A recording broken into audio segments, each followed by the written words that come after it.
श्रीपरमात्मने नमः।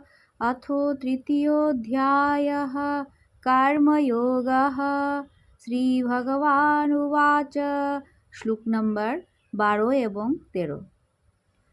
इष्टान् भोगान् हि वो देवाः दास्यन्ते यज्ञभाविताः तैर्दत्तान् प्रदायभ्यः यो भुङ्क्तेस्तेन एव सः। यज्ञशिष्टाशिनो सन्तः मुच्यन्ते सर्वकिल्बिषैः भुञ्जते ते त्वघं पापः ये पचन्तात्मकारणात्। অর্থাৎ যজ্ঞে তৃপ্ত দেবতারা তোমাদের ইষ্টভোগ দিবেন।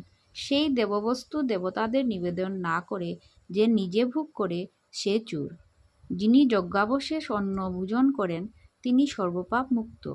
তা না হলে নিজের জন্য পাকান্ন গ্রহণ পাপেরই সমান।